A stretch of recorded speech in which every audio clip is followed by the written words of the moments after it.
আসসালামু আলাইকুম, welcome to my channel. কয়েকদিন ধরে অস্ট্রেলিয়ার মেলবোর্ন সিটিতে খুব শীত পড়ছে, সূর্য তেমন দেখাই যাচ্ছে না। অনেকদিন পরে মনে হচ্ছে একটু সূর্য বের হয়েছে। আমি ভাবছি যে মফলিহুনকে নিয়ে একটু বাইরে যাব, ফিল্ডে একটু হাঁটাহাঁটি করব।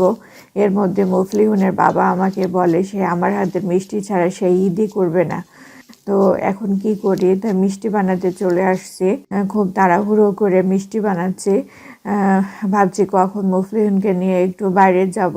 সব মিলাই মিষ্টি বানানো শেষ, মুফলিহুনকে নিয়ে একটু মাঠে ঘোরাঘুরি করব।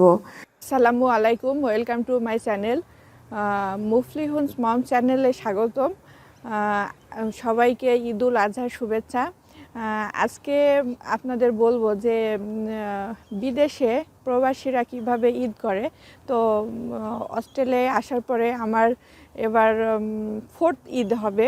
2টা রোজার ঈদ, 2টা কুরবানির ঈদ, 2টা ঈদুল আজহা। তো ঈদের দিন আমার খুবই ভালো লাগে যে অস্ট্রেলিয়ায় এসে আমি মুফলিহুনের বাবা আর এই দিয়ে 2টা হবে মুফলিহুনের ঈদ।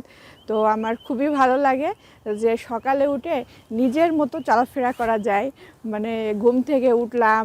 আর আমি স্পেশালি ঈদের আগের রাত্রেবেলায় রান্নাবান্না সব প্রিপার করে রাখি। সকালে উঠে জাস্ট অল্প সব রেডি করা থাকে, আমি সকালে উঠে জাস্ট হচ্ছে রান্নাবান্নার প্রসেসটা শেষ করি, তারপরে খাওয়া দাওয়া শেষ করি, তারপরে ঘোরাঘুরি করি।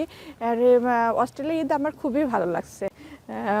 আর দেশে থাকতে কীরকম হতো যে মুফলিহুনের বাবার সাথে আসলাম শ্বশুরবাড়িতে, শ্বশুরবাড়ি উঠে সকালে উঠে ওই বাবা কত কাজ এই সেই করতে করতে, বিশেষ করে কোরবানির ঈদের মানে এশার আজানের সময় গোসল হইতো।